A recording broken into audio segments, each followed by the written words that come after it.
आप देख रहे हैं R24 टीवी। R24 टीवी में स्वागत है आपका। अगली खबर छत्तीसगढ़ चिरमिरी से, जहां पर रोती बिलखती महिला ने मीडिया के सामने लगाई न्याय की गुहार। मामला छत्तीसगढ़ के चिरमिरी रेलवे स्टेशन में लगभग 40 वर्षीय युवक ने रेलवे स्टेशन चिरमिरी की पटलियों में अपनी गर्दन को रखकर आत्महत्या कर ली।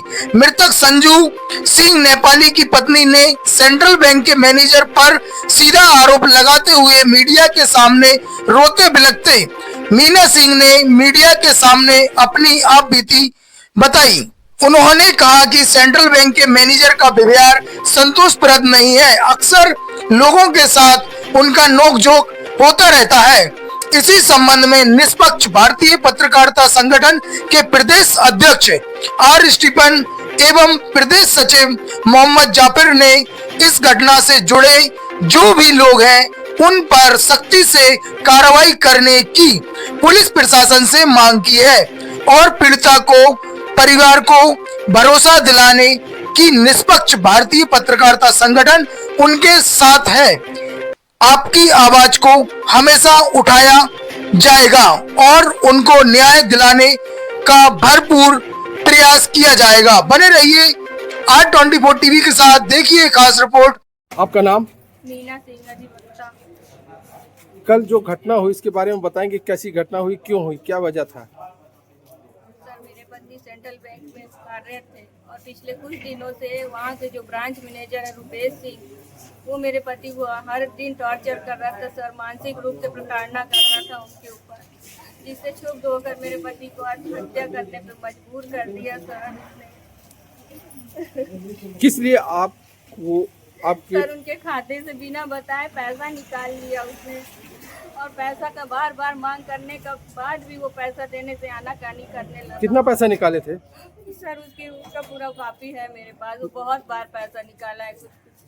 ये पैसा निकाला किस रूप में निकाला? एटीएम से निकाला कि फॉर्म भर के निकाला? खाते से निकाला, खाते से जबकि बिना उनकी अनुमति के। क्या और जब वो अपने पैसे का मांग करने लगे सर, तो वो देने में आनाकानी करने लगे, जिसकी वजह से मेरी बेटी का 1 साल बर्बाद हो गया सर। एडमिशन नहीं हो पाया उसका, इस वजह से वो और एकदम और उनको मानसिक रूप से रोज प्रताड़ित कर रहा था सर। उससे क्षुब्ध होकर मेरे पति ने आत्महत्या कर ली। मुझे इंसाफ दिलाइए। एक बताइए, आप हमारे चैनल के माध्यम से क्या मांग करते हैं?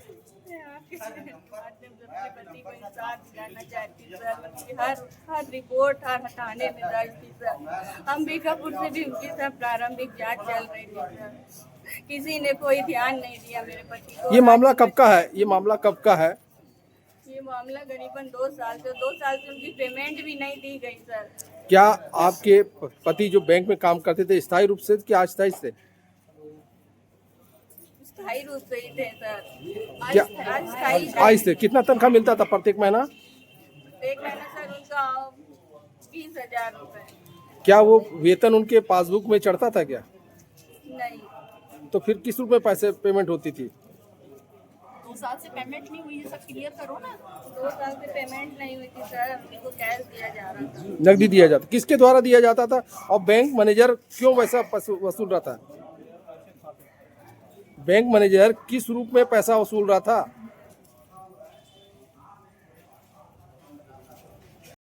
अभी आपने कहा कि मेरे पति सेंट्रल बैंक में काम करते थे, तो क्या वो स्थायी थे कि अस्थायी थे? हाँ, स्थायी थे मेरे पति। उनको कितना वेतन मिलता था?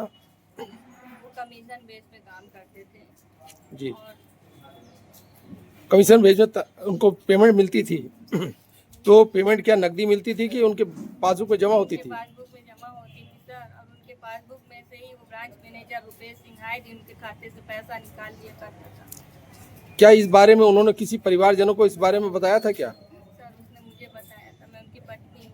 और किसी एक चीज की जानकारी दिए थे सर कि मेरे साथ इतना प्रताड़ना हो रहा है, इतना मेरे को मानसिक तरीके से टॉर्चर किया जा रहा है कि मैं अब बर्दाश्त के बाहर है, और इस वजह से मेरे पति ने आत्महत्या का रास्ता अपनाया सर।